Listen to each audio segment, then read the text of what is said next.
Welcome to I'm Spiritual, Dammit. I'm your host, Jenniffer Weigel, and joining me today, I'm very thrilled to have author of, I think 12 books at this point, former retired U.S. Navy commander Suzanne Giesemann, who is now a medium. Suzanne, welcome to the program.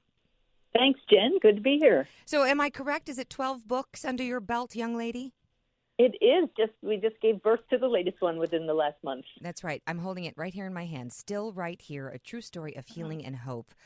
You've got James Van Prague, who's a wonderful friend, forwarding your book. I just love your work, and I have been digging deep into what you do for a while, because what I find so fascinating about your gift, Suzanne, is that you weren't born with intuition. You didn't know since the age of 4 you could see your dead grandpa. This came to you after having some grief and an experience with a medium. Well, let me not tell it for you. Why don't you tell our listeners how this happened and how this gift came about? You're absolutely right, Jen, that this is not anything that I was aware of most of my life. Mm-hmm.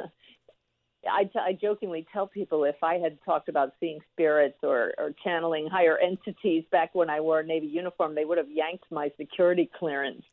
But, and your husband also a retired U.S. Navy captain, so it's not going to come up at Thanksgiving. Right. We joke that they trusted him with nuclear weapons, and he married a Navy officer, not a medium. In fact, he didn't even know what a medium was when I first took him to one. We needed a reading ourselves because my husband's daughter, Susan, my beautiful stepdaughter, was struck and killed by lightning. Which is just so incredible. She was a sergeant herself, correct? Right, in the Marines, mm-hmm. and she was 6 months pregnant. Her life, everything was going beautifully. She enjoyed her duties as a Marine. She was a nice leader. She was fairly newlywed, about 7 months since she had been married, and everything was perfect. And she was just crossing the flight line at her Marine Corps air station. The sky was blue, the nearest storm about 10 miles away, and the lightning just came and struck her down. Now, so I think that things that just sometimes are meant to happen because we've done our best to make something good of that. Right. And the thing being, you speak very honestly about trying to figure out why bad things happen to good people. And now, through your years of learning to embrace these gifts, you didn't have a lightning strike yourself. You didn't have a near-death experience. I interview a lot of people who basically die and live to talk about it and come back with these heightened senses. But for you, it was an opening up to the possibility that this communication was possible. What do you know for sure? Is there a bad things happening to bad people, or a wrong place, wrong time? Or was this random chaos? Or was it really Susan's time? It's hard to imagine that newly married with a baby, and how could this be her time? Because of all the good that has come from it. And she came to me 2 days before she passed in a dream, clear as day, and said, the baby and I are just fine. Don't worry about us. Wow. And I know that was her soul, just letting all of us know through me, through that dream, that things happen for a reason. Mm-hmm. I've come to know that the more souls that I've communicated with on the other side. And it's only because we humans see death as a tragedy that we don't see that because life is ongoing and we continue our growing, whether here or in the hereafter, that it's not a tragedy, it's change. And certainly it's a tragedy for those who miss the physical presence, but it's our task to make something good come of the so-called tragedies. Right. And you've done an incredible job doing that by educating people about this kind of work and also knowing that they, too, can open up their gifts. You even teach other people how that they can connect. Do you think anybody can do this, or do you have to have a certain set of wiring? Like I always try to give it the example of running a marathon. You can do it if you train, but for some it's going to be easier if they're, have better abilities, or even playing the piano. Some people are Mozart and some people can just do chopsticks. We're speaking the same language, Jen, because that's the exact same analogy I use. And I'm just somebody who practices her scales every day now because I'm not a born Mozart. But I believe it's a calling, and it probably is a gift because I do have an incredibly clear connection that blows me away. Wow. The types of evidence and facts that I bring through, the communication that I enjoy with those on the other side, it has to be a gift. Because in teaching now, everybody doesn't just rise to that level. So I know that there are various levels we can achieve.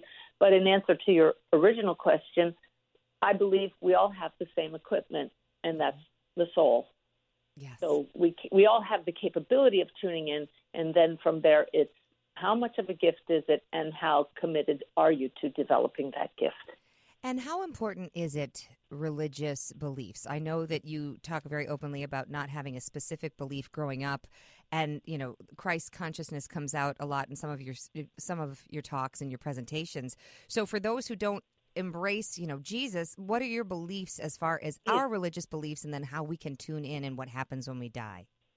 Right, and to me, Christ consciousness can't even be separated from Jesus. It's just our awareness that we are one with the source that breathes through us. Got it. A Christ is one who recognizes that they are one with the source, not at that level, but we are an aspect, a projection of that. So to me, that's not religion, that's spiritual. I don't ascribe to any one religion at all, because I believe we're here for our beliefs to be constantly evolving as we grow in our understanding and awareness. So how important is religious belief? Religious belief actually can be a detriment because we get stuck in certain things that we've been told. To me, the most important thing is personal experience.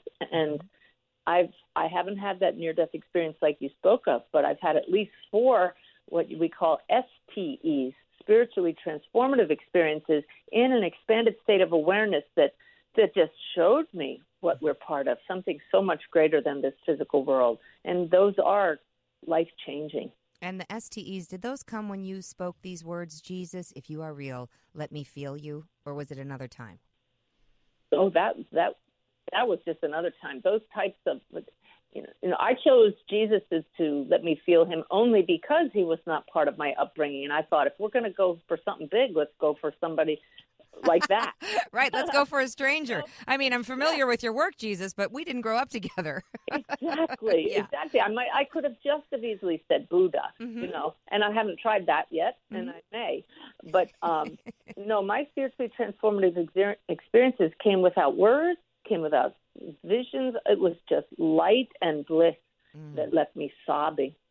That's incredible. And because ultimately our source has no form, has no human characteristics that I'm aware of. That's my experience.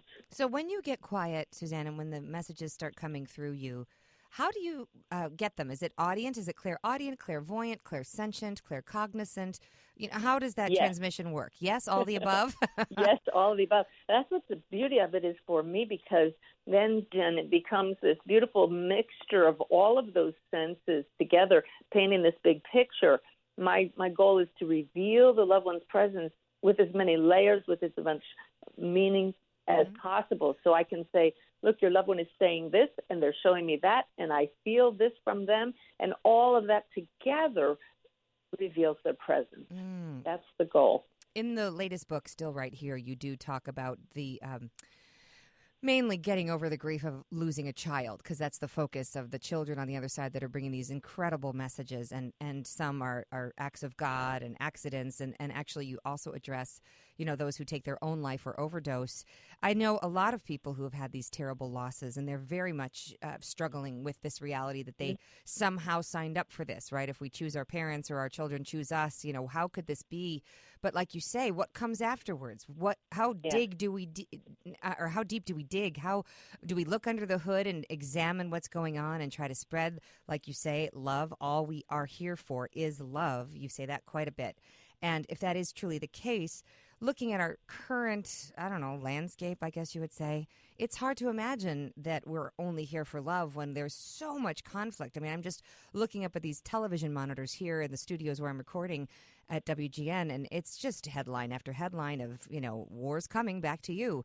That's our focus for humans, isn't it? Right. I mean, that's what attracts audiences, so that's our focus. And I just love that more and more people are paying attention to programs like yours that shift our focus to the good. Our hearts know who we are. Right. Our hearts, we're drawn to love. And it's those moments of tragedy, like 9/11 or like the shootings in Las Vegas, where you have these candlelight vigils and people come together, and then we slowly drift back by gravity, back to the old drama. But more and more, this is what evolution is about, the evolution of the soul. So it's funny, I channel every day my guides, who I call Sanaya, and they give beautiful messages to help keep us on track. And people often ask them, are we going to be okay? And Sanaya says, look at your history. You've come from the dark ages. You can look back and see when things were much, much worse than they are now. But they jokingly said, from our perspective in the spirit world, you're no longer in the dark ages. It's more like the dim ages. Yeah, that's Which a is great an way to put it. improvement. That is, because Improvement. there's a little light in dim. Yeah, we expect everything to suddenly be wonderful, but you have to look around at people who are slowly turning up their own lights, and that light will become contagious. We want it now. Right. We want everything beautiful now, and you look at the history. It's evolution. Yes. We're on the right trajectory, and we have to make the difference. Sanaya Speaks was one of the first books that I had on my nightstand with all the dog-eared pages. And I've heard you say how much you love the highlighter so you can, go through a book. And I watched one of the many videos on your awesome site. For those who are listening, you should go SuzanneGiesemann.com. And Suzanne is spelled Suzanne, and Giesemann is Giesemann. But if you go there, your YouTube channel is fantastic. And one of the stories you were talking about was you and your husband Ty were on your way out on a vacation. I think you were going to the Keys, you said. And you heard, right? Go get Joel Goldsmith's book, the small one, which is The Infinite Way, correct? I'm looking at it across on my bookshelf right here, yeah. Okay. I have to go get this book. So is that still one of the go-tos for you? I want to know what's on your nightstand these days. Oh, my God. See, I'm evolving, too. So I am so guided by my guides. They teach me both in meditation and then by guiding me to exactly the right book. And what blows me away is I usually have 5 or 6 books going at one time. Okay. And I'll do a channeling session with Sanaya, and they'll use the word that's never come out of my mouth. And then I sit down to read at night, and they'll say, read this book. And the very next page will have that word in it, which is they're just showing me that, look, you're on the right path. You're reading the right thing. So, it's constantly changing. I love Paul Selig's channeled work because it's the exact same energy that I tune into. I love Jude Currivan in the UK. She has a beautiful mixture of being extremely smart, brilliant physicist and woo-woo at the same time. Well, that's what you do. I mean, you were a U.S. Navy captain, and for you to say, I was there at 9/11, I was a Navy captain. Oh, and by the way, I'm a medium. I got to correct you. I was the commander. I'm sorry, you were the commander. Ty was the U.S. Navy captain. I'm sorry, your husband. Okay, you're the former Navy commander, so sorry, turned evidential medium. And, but still, that is the combo platter that not a lot of people can wear on their label. And it's fantastic to me because as a journalist, I always call myself a recovering journalist because the focus is everything's wrong back to you. That's what they tell us we have to report on. That's what news is supposed to be. And I have a little meme that I show in slideshows. It shows that daily news TV screen, and it says, be afraid, be very afraid, details at 11. Right. Exactly. Don't leave your house or else. That's exactly what they feed on, that fear. And so if we like attracts like, so the more fear you put out, the more fear you get. And I learned that from Paul Selig, a fantastic presenter as well. We had him at my live event we do here in the Chicago area. Yeah. And I was worried that these women, they're all kind of sitting there in their sweater sets and a lot of them holding their purses. And here's a channeler. Paul Selig channels 6 different, sometimes 9 different, I believe, entities. And his voice changes and his eyes roll back and the whole deal. And he was going to give a message to this entire room of people. And I was thinking, oh, no, they're going to just, run me out of town. They're never going to ask me back. But everyone stood up, Suzanne, and they received it. Not only did they receive it, they were like, when is he coming back? And that was so inspiring to me to think that we could get there, that we can get there as a community. Yeah. I think I've seen this over and over when I do workshops. I'll teach classes that go all day. 9 to 5, people are sitting in their seats. We just plow through material and take short breaks. And at the end of the day, at 5 o'clock, I stop and I say, and thank you very much for joining me. And nobody moves. Nice. Nobody wants to leave. It's the love that we bask in. It's the higher energy, and this is what people are missing. Yes, this is the connection that we so crave, and feed off of. And I'm so honored to be able to bring that to people. And Beautiful. It is beautiful. And for those who haven't yet gotten there, because I just say, you know what? Source or God or whatever you want to call it finds you where you are. And if you're in your car right now and you're tuning in for the first time or you're new to this kind of thinking and you're thinking this is a little outside of your box, what can those people do, Suzanne, to sort of just get plugged in right now? Here's what you do. You have to put aside maybe 10 minutes a day to sit quietly and, use that word meditate or call it sitting in the power. To sit quietly and learn to quiet your mind. Don't shut it down completely because you're going to get beautiful insights coming through. When you just sit, and you could just sit by asking, who am I really? And then get quiet. Wow. And this is how my abilities came to light, Jen, because after Susan was killed that very week, I began that process of sitting quietly just for a few minutes a day. Who has an hour every day, No.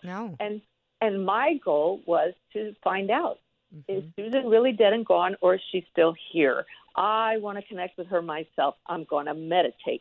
And so with that military discipline, I did it every day. And for the first 3 weeks, I fell asleep every day. There you go. You got a nap in. It's all good. Yeah, exactly. The body was like, woo, she never does this. Let's fall asleep. But after a while, I started to know things intuitively as my intuition came back online. Always been there, just dormant, just waiting. Is she finally going to sit down quietly and listen and just be present?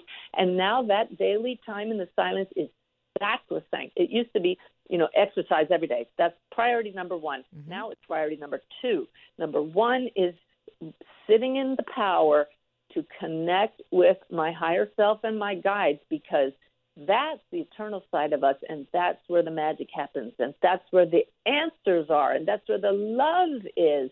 Right. And that's my mission, to get people to know the answers you're looking for aren't with some medium, not with some psychic. They're right inside of you, right, waiting for you to be quiet. Trust the words when they speak to your heart, you say, and that is exactly it. And they can only be heard when we get quiet enough to listen. And before we had TV and radio and social media and computers, we had just people, right? And sometimes people would be alone in their thoughts, and if they didn't have anybody in their family or community, some of the best thinkers were loners, as they say, because they would sit and get these downloads without distraction. Some of the best composers had no distraction other than the music that was coming through them and channeled through them. That's it. Yeah. We say channeling is weird, and we all channel higher consciousness, especially when we get our human selves out of the way, put our story to the side. That's when the insights come. So when you first started getting messages from your stepdaughter, Susan, explain to the listeners what some of those first messages were, because I think some people already know that they can look for those signs and signals in certain ways, but it's always nice to hear other confirmation stories. So if you wouldn't mind sharing a few of those with the listeners, then they can start keeping their eyes and ears peeled for those within their world. Well, I didn't believe what I was hearing in the silence, and I certainly didn't think it was Susan at first. In fact, I didn't hear from Susan for quite a while. I mean, a couple of years. Yeah. This is how dedicated I was. But I did start hearing beautiful words in meditation. And I thought, I'm just making that up. And I know your listeners will identify with that. Yeah. Because they all think, that's just my imagination. But, I heard it said somewhere, well, if God, the Great Spirit, were going to talk to you, how else would it talk to you except through your imagination? So, okay, but I want to think it comes from more than little me, So after a while, suddenly, one day, I picked up my pen in meditation. These words started flowing through me, one after another, and I realized they were rhyming. And I burst into tears because I thought, my God, they figured me out. I'm never going to stop thinking I'm not making this up. So they sent me a poet. It was this 3-page poem with perfect rhyme, perfect rhythm, beginning, middle, and end, and a message for me that when I can get myself out of the way, we've been waiting for you to hear us. And the messages have never stopped since then. Thousands of them. And Susan comes through. When Susan comes to me, I put her to the test. You can do this with your loved ones, too. Say, look, I really feel this is you. Give me a sign in the coming days that I know it was you, or on the spot. tell me something about, in my example, Susan, tell me something going on with your dad that I couldn't possibly know right now. Or the very first time, tell me something that's going on with your mom.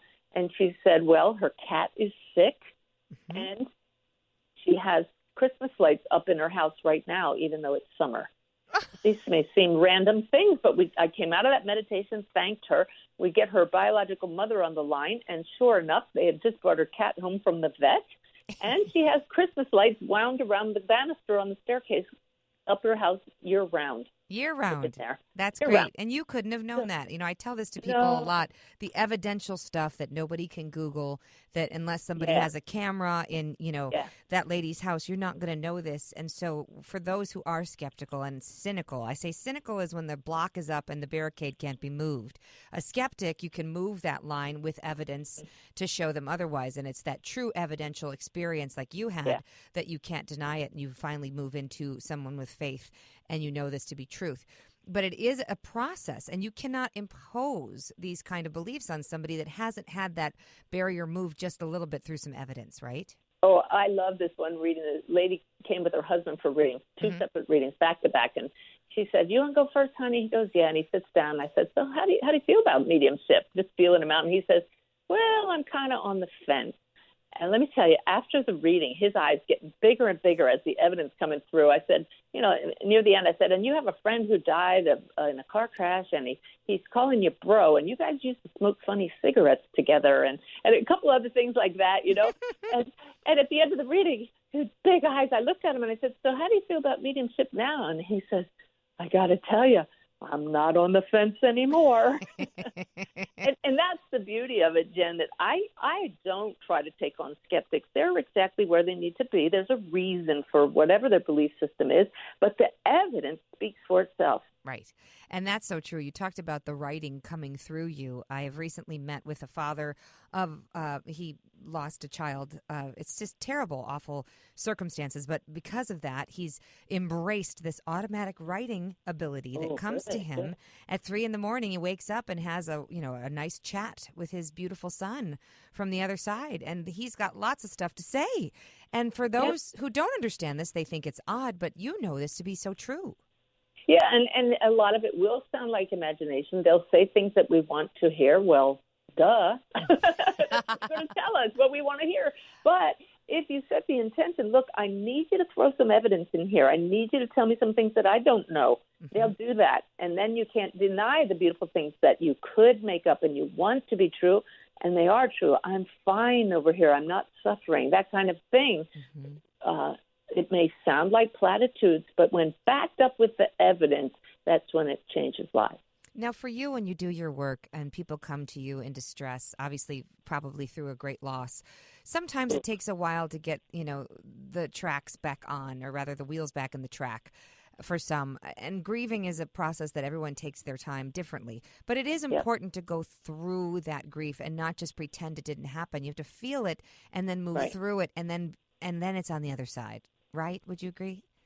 Oh, absolutely. It's definitely different for everybody, and that's why I used to give readings. Unfortunately, I have a 3-year wait now for readings, but sometimes people would say, I just had this death in the family, I need a reading, and I do it, but I've now gotten to the point where I ask people to wait 3 months after a passing at least before seeing a medium, because our grief gets in the way of the connection. It's not just the medium's energy, the sitter's energy. The client has to be high, needs to be high as well. That doesn't mean you're going to be all joyous, but I had a woman sitting across from me one time just sobbing. Happily, she brought a friend, and I looked at the friend. I said, "You have to get her to settle down. I need to, it's important to the connection here." But a good evidential reading can change people in 1 hour. I've had one lady was ready to, she said, "If I don't get a reading, I'm going to kill myself." Oh, my God. Oh, come on. Really? And I thought, I had to ask my team in spirit on that one. I said, what do I do here? Because I referred people to counselors all the time. But it was very clear, do the reading, not because she was, it wasn't extortion, my guide said, you can help her. And I'm telling you, her son came through with such clarity. And one of those, you won't find this on Google moments at the very end. I said, your son is showing me a toothpick hanging out of his mouth as if he was always had one. And she went, oh, my God, that's him. She already knew it was, but right. She says when people listen to the recording of that session, every one of them goes, wow, how did you know about the toothpick? Because that was his signature thing that he showed me. But she said that after that reading, here's a lady that goes from wanting to take her own life and people at work really worried about her to people at work saying, what meds are you on? You're so happy now. Right. And she says, my son is my med now. He's still right here, just like the title of my book. That's right. You know? And it's beautiful. Because that's why we grieve, because we think they're gone forever. Right. Also because, of course, we miss their touch and the conversations. But, hey, we know we can't turn back the clock with death. But knowing that, then, to know that we can still talk to them, even if we don't hear them, that they're still around and they drop in on us from time to time. Yeah. What a gift. What a gift. And the way that they drop in changes. And apparently there's some growth that happens when they're on the other side as well. And your belief in the work that you've been doing, do you believe that sometimes if they're not available to answer our prayer or send us that sign, because they are taking on some of their spiritual homework, right? Helping along the way. What do you think it is that they're doing over there? What do you think? What do they tell you that they're doing? Well, I encourage people to go to my website. Right on the homepage, scroll down, there's this purple block there with a free e-book called Awakening that I offer there. In there is this download I got from my guides, a solid hour of taking dictation from them about what the afterlife is like. Nice. And it, according to them, totally depends on your own soul's evolution and how much you push your own soul. If you're very much tied to earthly things and you didn't get to do them while you were here, well, you get to do them when you get to the other side. You create that with your consciousness, just like lucid dreaming. But if you have had your time doing those things in the earthly realm and you're now more interested in the soul's growth, well, you don't even need to have the appearance of a body anymore, and you become more of the light that we all are. So just higher and higher vibrations of consciousness, the evolution on the other side. But, so doing earthly things on the other side, I'll give you an example. One gentleman on the other side, a woman's husband had passed. I'm sitting here in the reading with her, and I said, your husband is telling me on the other side, I'm playing golf every day. I have both feet firmly planted on the ground. Now, that sounds crazy from a human point of view until the woman tells me, well, golf was his passion, but he had his leg amputated before he passed. So look at that. Yes. Without me knowing that, he comes through and says, both feet firmly planted on the ground. I'm playing golf every day. Perfect. Love it. And you know what? I had a similar thing happen as well. My step-grandfather lost both of his legs later in life, like in his 80s. I mean, it was a terrible accident, but he was a pilot in the Korean War, and he was a Navy guy as well, and just a sweet, sweet man. But a medium said that he was standing tall, on both feet, standing tall. And that she just kept saying that, and we were like, oh, there you go. For somebody who didn't know his journey, that was very helpful for the family left back here, Yeah. Yeah. It must be so gratifying for you to get these confirmations and deliver them and see, like you say, when that woman says, my son are my meds, they're living high on the knowing that their loved ones are hovering over them. Now it gets to the other side. A best-selling author, Conchetta Bertoldi, who wrote Do Dead People Watch Us Shower? She's been on the program, and we've interviewed her. And some people freak out that they're watching too much. Well, that's our own human hang-ups. You get to the other side and you say, look at all those things that we put importance on. And what's really important is the love. Right. And they don't care about our human things. And they tell me they give us our privacy, so don't freak out all your listeners. Yes, that's exactly right. I like to explain it like where you're watching a football game and you don't care about the outcome. Like, I don't care about the Packers, so I'll turn on that game, and I have no emotional investment as to who wins or loses. It's kind of like that. That's how they watch us sort of do our human things without judgment. Yeah. Or they just don't watch it at all. Well, I hesitated there for a minute because a friend of mine just gave me this visual that I'm going to start sharing in my workshops because it cracked me up, but at the same time, it helps us get through our human stuff. Mm-hmm. It's like in channeling, Sanaya said recently that souls, we have our human experience for the fun of it. Right. Yet so much of it certainly is not fun when we're going through it. And the visual that I was given was, look at us, imagine yourself, your soul, looking down on your human side, having all these experiences. And you can see a bunch of souls. This is very facetious, okay? It's totally tongue-in-cheek. But the souls sitting around, eating popcorn, watching the humans. And like, ooh, watch, this is going to be good. Oh, ow, there they go. Play by play, and ooh, that was a little painful. Let's see how they handle this. Right. And that's the real question, isn't it? Mm-hmm. How are we going to respond to our challenges? Yeah. And that's the thing when we act out of fear, which is such a normal reaction because a lot of us have it. And everyday moments, it's ego and fear. And it's so hard to get centered, Suzanne. And I just encourage all those who are listening that whenever you make a decision or a choice with work and family and friends based in fear, like the fear that you won't get that promotion or the fear that they won't like you enough or the fear that, you're going to fall out of their favor, all of those decisions they won't last. It's like standing in quicksand. You might be on top for a minute, but eventually you'll sink down, But, we're just in the habit of being human, and this is what's been the big switch for me, is learning to respond from the soul's viewpoint to everything, and that I don't live in fear anymore, and I live a very balanced life emotionally. When things knock me off balance, I can get back centered immediately because of that sitting in the power every day, and I'm really, really pleased that I don't know if you're familiar with Hemi-Sync, this type of tone. It's a company, the Hemi-Sync company, puts tones over meditative music to allow you to have a deeper meditative experience. And they honored me by inviting me to do a series of Hemi-Sync guided meditations. And my first set just came out the same month as my new book. And it's a mediumship training course, but it's called The Training Ground because they're guided meditations specifically to train you to achieve an expanded state of awareness and deep meditation, because that's how I got where I am today. I trained myself. Right, and we are trainable. Process, yeah, and we're trained to respond with anger when somebody lashes out at us, but you can undo that. Right. You can learn to respond with love, and that's the curriculum of Earth School right there. Right there.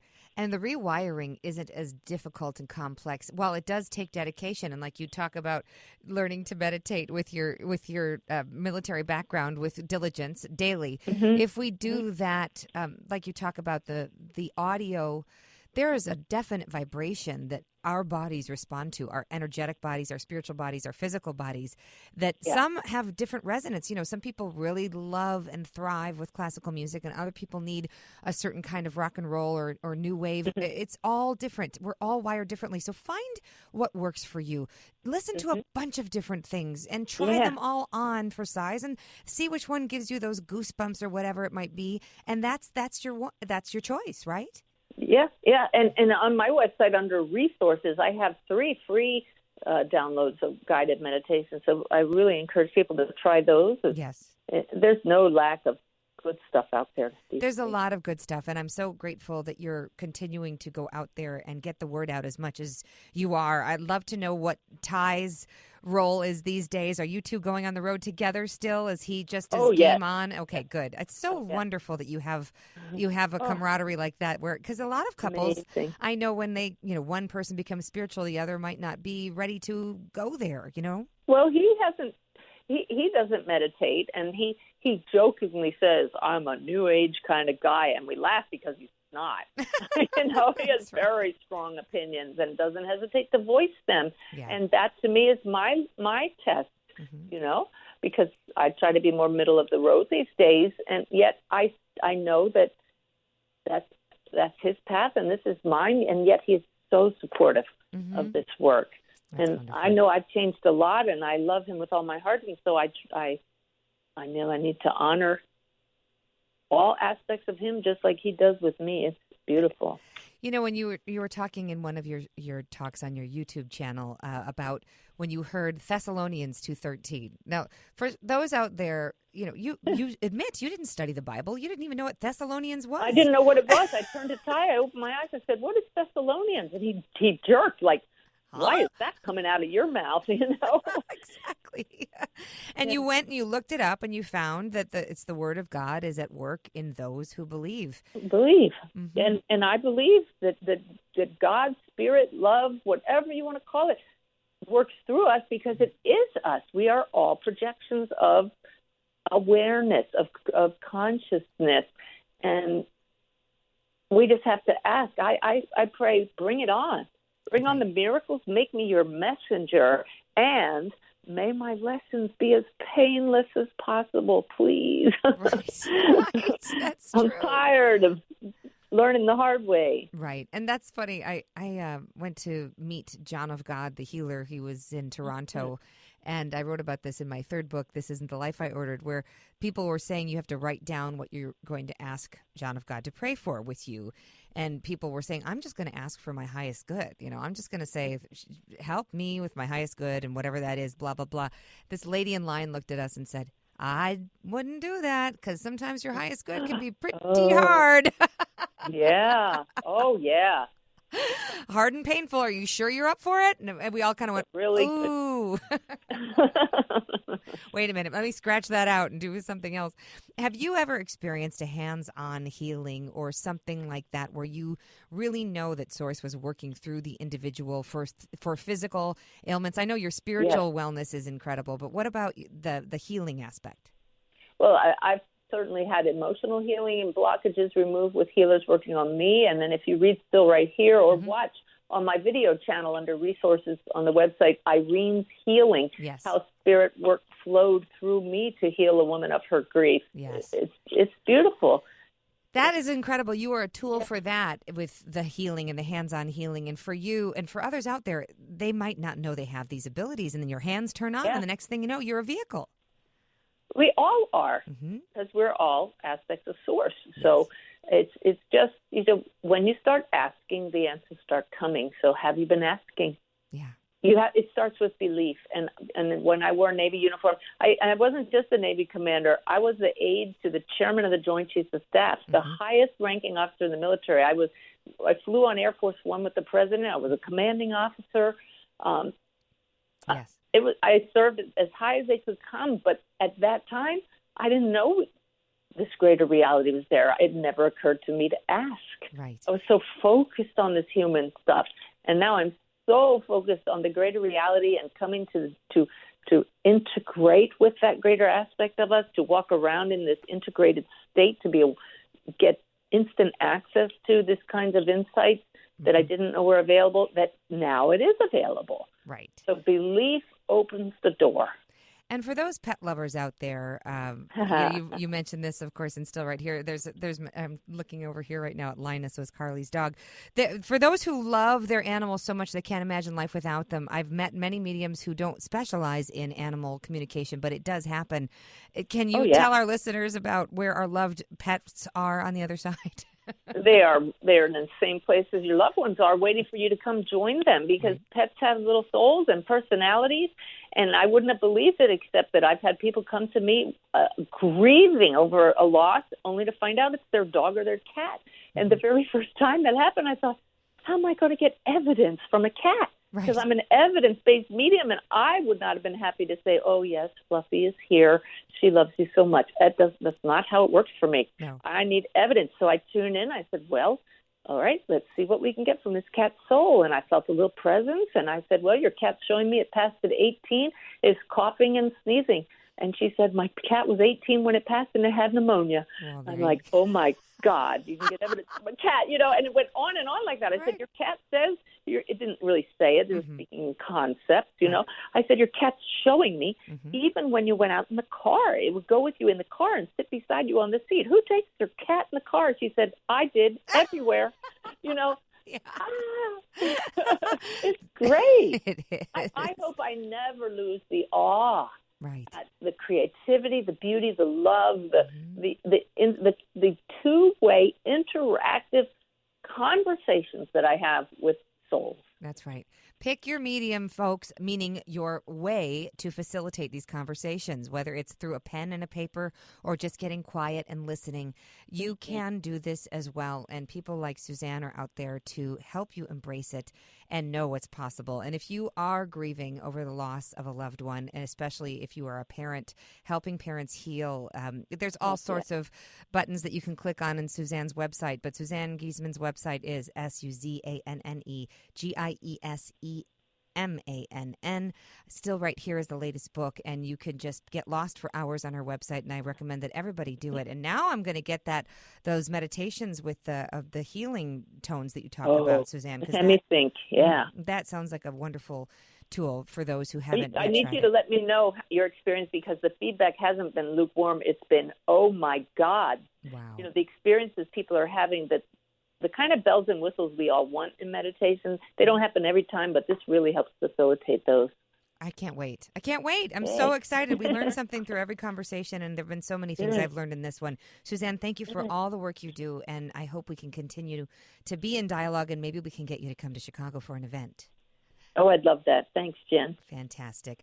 I'm Jenniffer Weigel, and you can find more about me at jenweigel.com. And for all of you out there, treat others the way you'd like to be treated, and stay spiritual, damn it.